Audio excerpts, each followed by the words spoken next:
We're all stuck inside at the moment, and for creators like me and a lot of gamers that don't do a whole lot, this means business as usual, for the most part. Nothing really changes. But for a lot of people, you have a lot more free time on your hands, and even I, who typically don't leave my house, I have a lot more free time on my hands, and that means I get to play more games. But what games should you play? It's easy to become overwhelmed with the influx of new releases and all the hot games and just be turned off a little bit by them. That's usually what I deal with. And so today we're talking about 5 or 6-ish games that you should be playing while under quarantine or lockdown or social distancing that maybe you forgot about or have never heard of. Not the new hot releases that, everyone expects you to buy, but games that have been out a while that you overlooked or you need to go back to because maybe you have a backlog like me. Even if it's not physical, maybe it's in your head. I hope these games are ones you will like because I think that you will. Hey Meeples Fox, welcome back to my retro room. Like I said, I've had a lot more time to play games recently. I'm super stoked. I usually don't have a ton of time to play games, so there's a lot on my mind that I want to share. I will have a follow-up to this video featuring only free-to-play games that I'm super stoked to share, but for now we're going to be talking about games that may or may not cost you money depending on how you go about it. Number 1, Afro Samurai. Afro Samurai is a game loosely based upon an anime and I believe even a manga of the same name. I haven't watched yet. I picked it up. I'm excited to get into it. The game itself is kind of like Devil May Cry or the Warriors games, kind of a blend of them in the sense in that you play as the Afro Samurai and you run around fighting other ninjas and samurais and kicking people's butt as you try to uncover a little bit about your history, your past, and what these two headbands, the number 1 and the number 2, actually mean and the problems that they cause other people. It's got a wonderful voiceover cast featuring the likes of Samuel L. Jackson and Ron Perlman, which is pretty cool. It is easy gameplay wise. You get to hack and slash and parry your way through hordes of enemies, at least on the default difficulty. There isn't a huge difficulty curve. There's obviously some technical aspects to it because you can chain up combos and get better scores, and there's better ways to go about it than necessarily I might play. But it's not going to challenge you too much, which overall, especially in this kind of game that's maybe a little bit frowned upon, but for me personally, it means I actually get to enjoy it a little bit more. I'm at the point in my life where I don't need the most challenging game, and I've been having a lot of fun with it. I'm not done with it. I may only be even a third of the way through, but I've been having a blast with it. I completely overlooked it before. It is a really good time, and I'm excited to check out the anime as well. Number 2, Tim. Tim is basically Pokemon, but better. An MMO, and on the PC. It's sort of an MMO. They're taking the Pokemon concept of running around with your partner pet, the turn-based battle RPG. They're taking that concept, spreading it out to an online-ish, massively multiplayer online-ish game, and developing it to be a lot bigger, and theoretically answer a lot of the fan service and fan requests that people have had with Pokemon. I've pitched actually on this channel my dream Pokemon game, which I call Pokemon World, in which you travel between all the regions and things like that. This inherently won't meet that request or requirement because it's not a Pokemon game, so the kind of the feeling and the nostalgia of actually traveling through the different Pokemon regions is kind of negated by it not actually being Pokemon. But for the most part, it's the same concept. You have Tim instead of Pokemon, and they're in these little cards, kind of like a trading card Yu-Gi-Oh battle game, and you send them out, and you always fight pretty much in 2 versus 2 battles, and you can actually fight alongside your friends. So I wanted to play this with my wife. My wife and I actually did a really popular Poke MMO series, which kind of modified the original game ROMs to make it online, and there's some cool stuff with that. We may return to it. But we played through that together, and we're looking for a Pokemon experience that we could share together in a co-op form factor, or fashion, rather. And this is basically it. We get to partner up together, and then we get to go through the story, and any trainers or wild encounters that we come across, we get to take on together. It does make it a little awkward for catching wild Pokemon or Tim, but as far as trainer battles go, it's pretty cool. You can actually attack your partner's Pokemon, which is kind of goofy, but whatever. And then you can actually send out your partner's Tim. So if you run out of Tim, or for whatever reason there's a strategic move there, you don't get to control them, but you can send out or have them send out their own Tim in place of your own. We're not super far into it so far, but we're having a really good time. It is simple. It is basic. The MMO features aren't really there yet. The co-op features are there. It's basic support. We get to run around together and battle together and things like that, and then talk to people together. but there isn't a whole lot of MMO, as far as we can see, features or functionality fleshed out just yet. I do kind of wish it was offline instead of online, but still had like online co-op or something, just because I would love to see what the modding community would do to get in actual Pokemon and things like that. Like if this was an offline game, as great as Temtem itself may be, we would probably get the Pokemon world concept that I want from the modders, who can basically swap out the Temtem for Pokemon and all that stuff. So maybe at some point someone can get a hold of it and do something like that, but for now it's fun. It is still very early access, even though it costs money, and so there's a lot of stuff that's not filled out yet. I look forward to seeing how it develops, but pretty excited for it so far, and it's fairly easy to run. The graphics aren't super intense or anything like that. The music is really catchy though. Next up is Dantes Inferno. Dantes Inferno is a great God of War-like game, but in a sense kind of better. I have been very disappointed. I haven't finished it yet because it got spoiled for me and never went back to it, but I will go back to it. I enjoyed my time with the God of War reboot of sorts, even though it's also a sequel that came out a couple years ago for the PS4.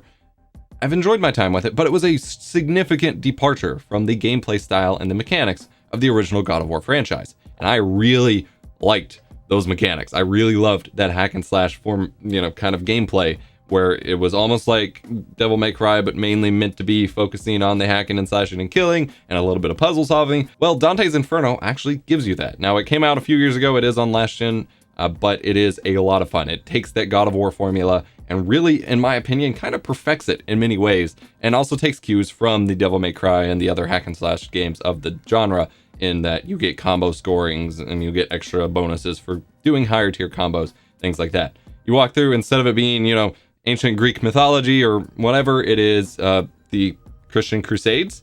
And so you are a fallen warrior who thought you were doing the right thing to earn your path to heaven, and instead were sentenced to hell. And so you kill death and go on your own rampage, and it is freaking awesome. You get to abolish sins or punish them, which kind of builds up a light or dark based character. Of course, I'm an idiot and I always run things through the middle because I don't like min-maxing things, so I don't really have much of anything at this point. It's got great combat, a weird story. It runs at 60 FPS, at least on the PS3, but it does, despite the box saying 1080p, it only runs at 720p, and it is crunchy. Thankfully, this game is actually a great kind of showcase for the RPCS3 PS3 emulator for PC. If you have the disc, you can acquire it through other means, but if you have the disc, you put the disc in. They have a disc ripping tool. If you have a Blu-ray drive, they have a disc ripping tool available on the RPCS3, that is a long name, website. You rip the disc, it'll decrypt it and format it how you want, bring it into the emulator, and I was able to set it up with Vulkan running at a locked 4K 60 frames per second. Even the UI and everything runs significantly higher resolution. It's a lot clearer. It looks freaking beautiful and runs rock solid. So as much as I love my PS3, I might be moving it to this simulator instead, just because of how amazing it looks. It actually got a PSP port as well. Dantes Inferno on PSP is actually rock solid, but the out-of-the-box experience on the PPSSPP emulator was not super great. So I hear it runs well on the emulator, but you'll have to do some tweaks from there. But you do have options to play it, and I highly recommend that you do. It is a lot of fun. Too Human. Too Human is a game that you can actually get for free, even though it's not part of our free-to-play games, on Xbox One or Xbox One X or Xbox 360. It is weird and a lot of fun. I'm going to throw it to my community manager, IceOrb, to talk a little bit about it. Hey there, IceOrb here again. I am the community manager for EposVox, and he has somehow twisted my arm into talking about video games on his channel once again. Now, if you're like the rest of the world, you're probably stuck inside right now, going crazy. And hopefully we can solve that problem for you with a couple of game suggestions. Or maybe we have already. One of the games that I'd like to discuss is Too Human. There's a game I'm sure you haven't been thinking about at all. This game came out in 2008, developed by Silicon Knights and directed by Dennis Dyack. It is a cyberpunk Norse mythology action RPG. What a combo. Cool thing about this game was definitely the setting, but also the controls. It tried to adapt something that we were used to with PC controls with Diablo and put it on a console for the first time. So you flicked the stick in the direction of an enemy and your guy would slide over there, kind of like the Arkham Batman games. It also had fully drop in and drop out co-op, which still works today. And best of all, it's completely free. Why is it free? Well, to make a long story short, Silicon Knights tried to sue Epic.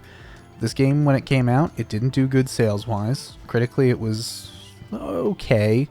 But Silicon Knights thought that Epic had tried to sabotage them, and they sabotaged their version of the engine that they were working with.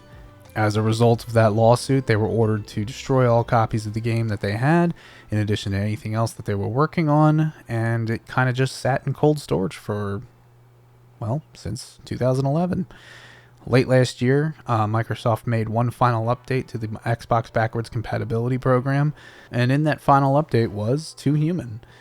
So I encourage you all to check it out, especially because it's free, but also because it's a chance for us to show Microsoft that some of these older franchises that they have in their back catalog might be worth taking another look at or another crack at.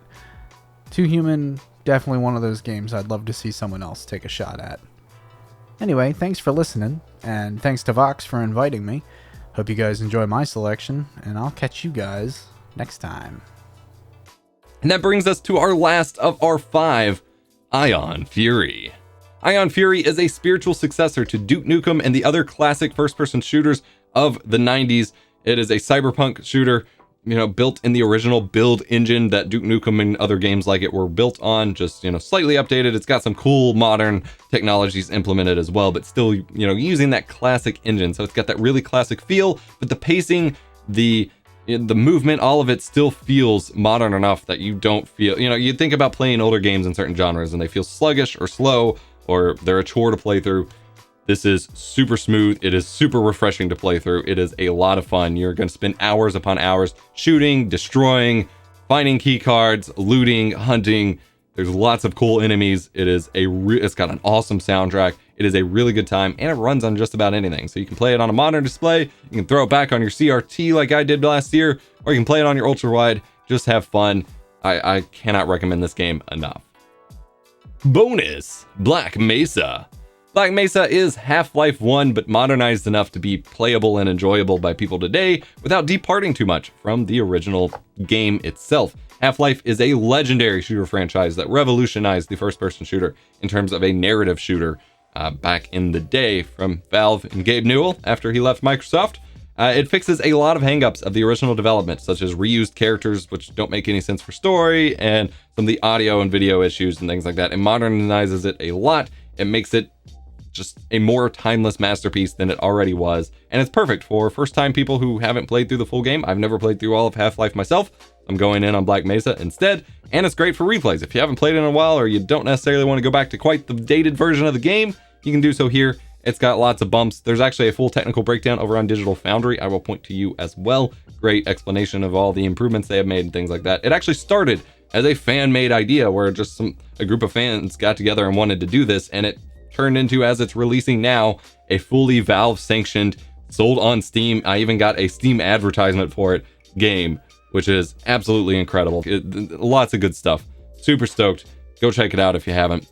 And that is my 5 or 6, because I never stick to the same, to the number I try to list of games you should try to play during this quarantine time while you're locked up in your house. These are games you may have forgotten, may have overlooked, or may have never heard of, versus, all the top AAA games being shoved down your throat at the moment. I think you're going to have a lot of fun with these if you want to give them a try. Let me know what you think about them in the comment section down below, or other games you recommend people play.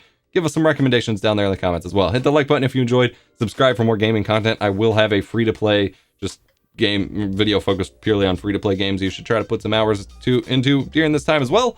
Video coming soon. I'm Vox. I'll see you later.